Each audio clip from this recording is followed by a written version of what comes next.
네, 반갑습니다. 조코피TV 조현일입니다.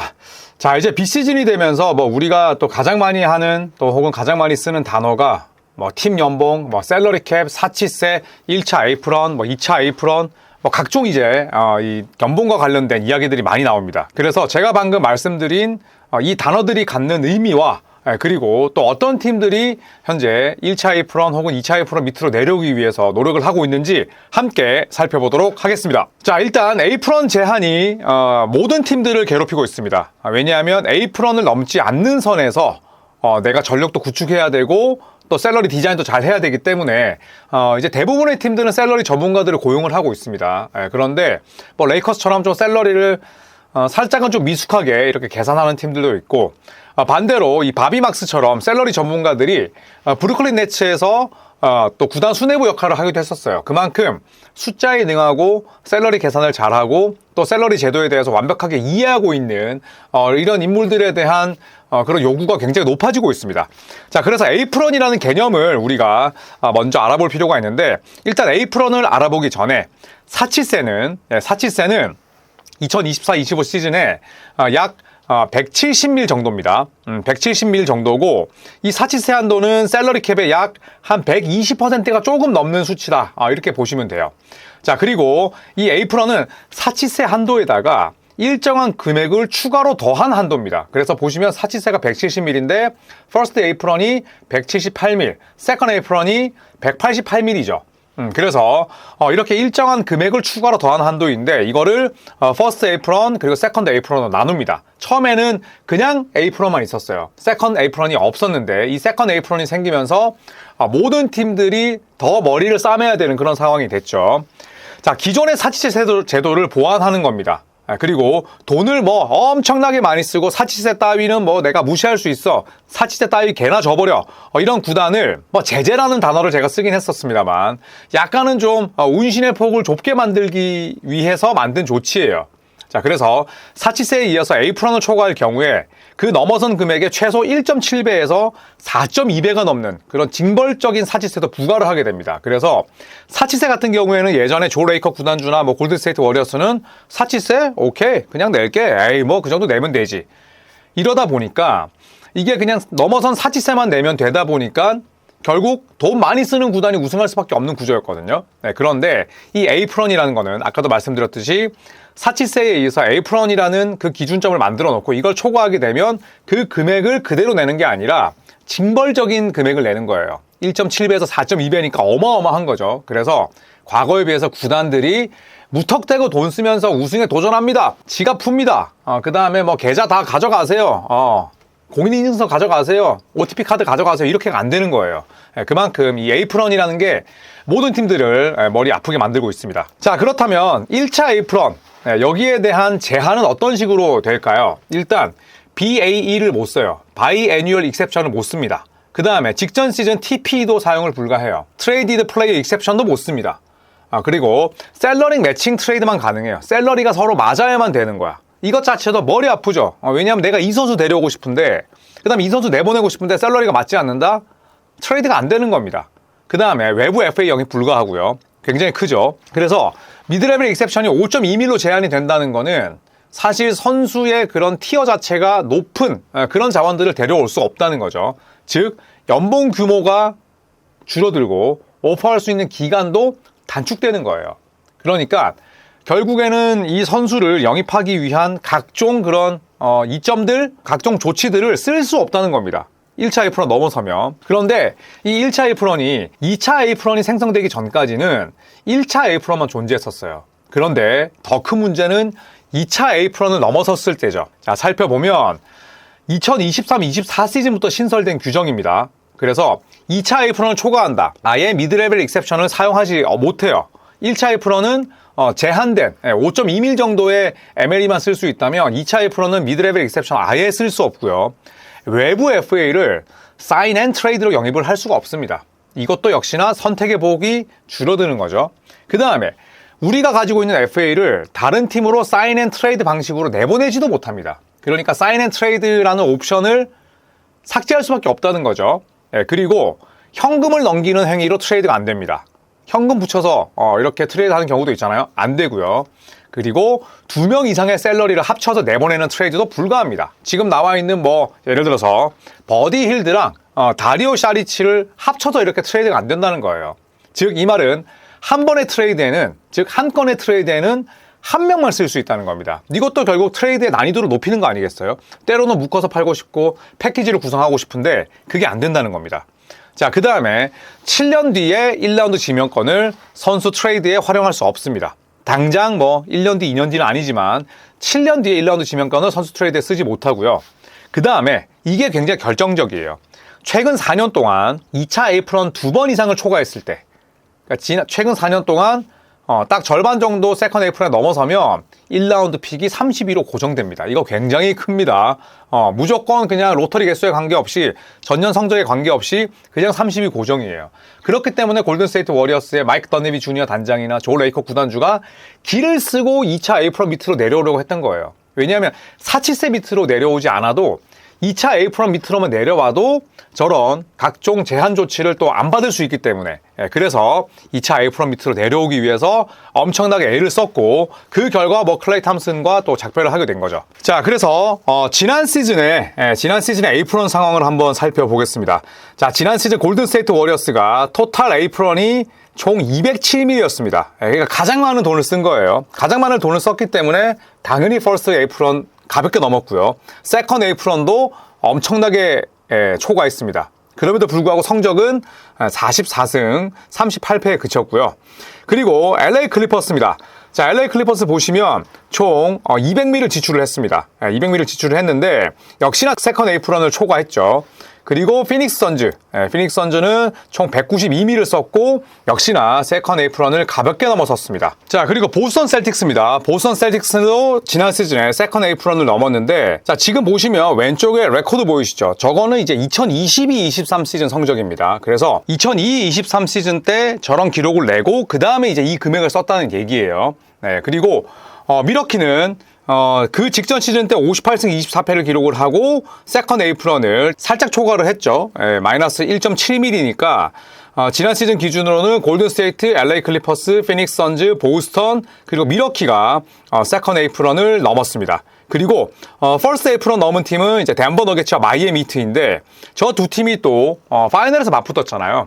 그래서 좋은 성적을 내기 위해서는 당연히 내가 돈을 쓰고 투자를 하면서 또 때로는 오버페이도 하면서 선수를 눌러앉히거나 또 외부에서 선수를 데려와야 되고, 그러다 보면 퍼스트 에이프런 넘고 세컨드 에이프런 넘으면서 또 긴축 재정을 하고, 그러니까 이런 제도들은 어떻게 본다면 NBA 사무국의 약간의 리그의 평준화를 좀 도모하는 그런 목적이 있을 수도 있다고 봅니다. 그 결과 지난 6년 동안 어떻게 됐나요? 매년 우승팀이 바뀌었죠.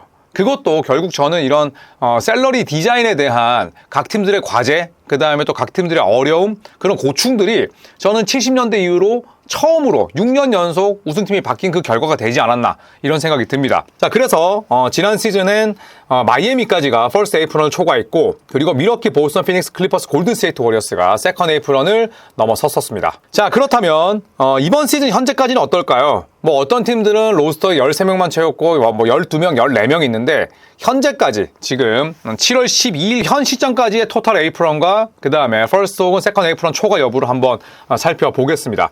자, 피닉스 선즈가 현재까지는 세컨드 에이프런을 굉장히 많이 넘어섰습니다. 왜냐하면 피닉스 선즈는 지금 달려야 되는 시점이죠. 왜냐하면 케빈 듀란트가 향후 3, 4년, 4, 5년 뛰게 될 텐데, 지금 듀란트가 조금이라도 기량이 남아있을 때 피닉스 선즈는 무조건 윈나우로 갈 수밖에 없습니다. 그리고 셀러리의 지금 상태가 좋지 않기 때문에 세컨드 에이프런을 무려 마이너스 27mm나 넘어서게 됐죠. 자, 그리고 2위는 미네소타 팀볼브즈입니다. 팀볼브즈도 세컨드 에이프런을 초과했고요. 그리고 보스턴 셀틱스 마찬가지입니다. 집토끼 잡고, 그 다음에 제이슨 테이텀부터 비롯해서 이제 프랜차이즈 스타들을 모두 데리고 있다 보니까 지금 셀러리는 터져 나가는 상황이죠. 자, 그리고 4위가 미러키 벅스입니다. 미러키 벅스 역시도 보스턴과 마찬가지로 2년 연속 세컨드 에이프런을 넘어섰어요.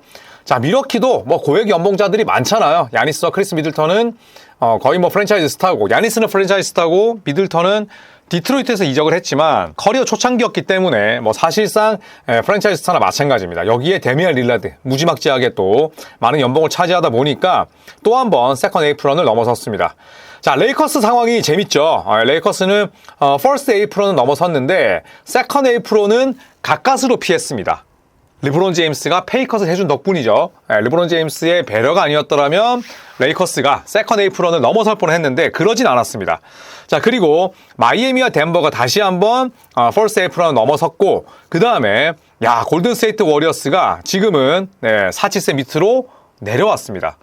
이거는 뭐 지난 시즌에 비하면 엄청난 변화라고 할 수가 있죠. 그만큼 골든스테이트 워리어스는 이번 오프 시즌 때 샐러리를 덜어내는데 엄청나게 많은 힘을 쏟았고 그러면서도 지금 세컨드 에이프론은 물론이고 퍼스트 에이프론까지도 내려왔고 물론 이게 또 초과할 수도 있겠지만 그러면서도 클레이 탐슨, 크리스 폴, 다리오 샤리치를 내보낸 대가로 카일 앤더슨, 그 다음에 디앤서니 멜튼 그리고 또 버디 힐트까지 영입을 했어요. 얼마나 이번 오프 시즌 때 워리어스가 일 처리를 잘했는지 알 수 있죠.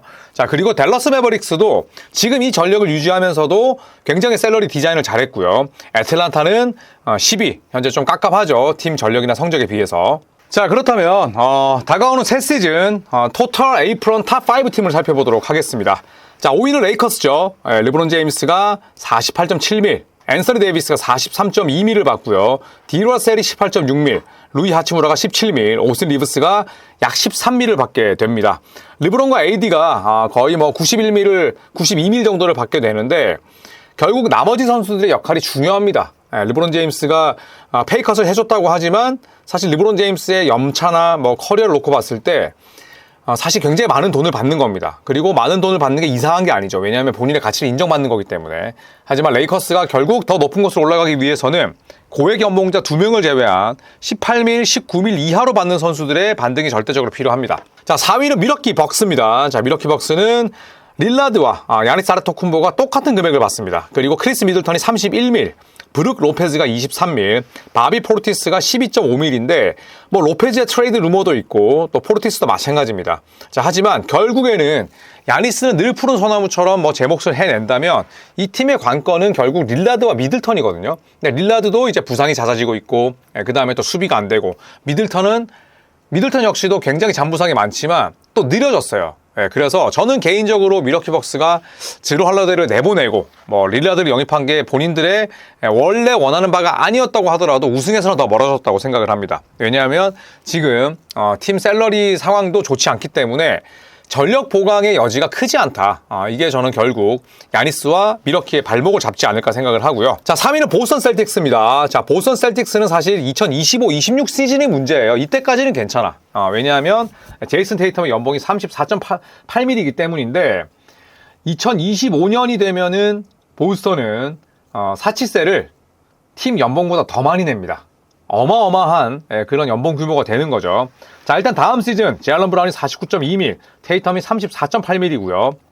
그리고 드루 할러데이와 포르징기스가 거의 30밀, 데릭 화이트가 20밀인데 보스턴 셀틱스는 지난 시즌에 데려갔던 선수들을 뭐 고스란히 전부 다 가져갑니다. 그렇기 때문에 전력이 100% 유지가 돼 있고 그리고 이제 위크루스펙 구단주가 구단을 매각하기로 결정을 했지만 결국에는 지금 보스턴 셀틱스가 디펜딩 챔피언이고 주요 선수들이 아주 젊기 때문에 저는 어느 정도의 징벌적인 사치세를 낸다고 하더라도 셀틱스는 지금 당장 3, 4년을 달릴 팀으로 변모했습니다. 자, 2위는 미네소타 팀볼브즈입니다. 칼 앤서니 타운스가 49밀, 루디 고베어가 43밀, 그리고 앤서니 에드워즈가 42밀. 이 세 명이 거의 한 125밀을 먹는 거죠. 자, 그 다음에 제이든 맥데니얼스가 23밀, 나즈리드가 14밀입니다. 나즈리드 정도가 굉장히 싼 편인 거죠.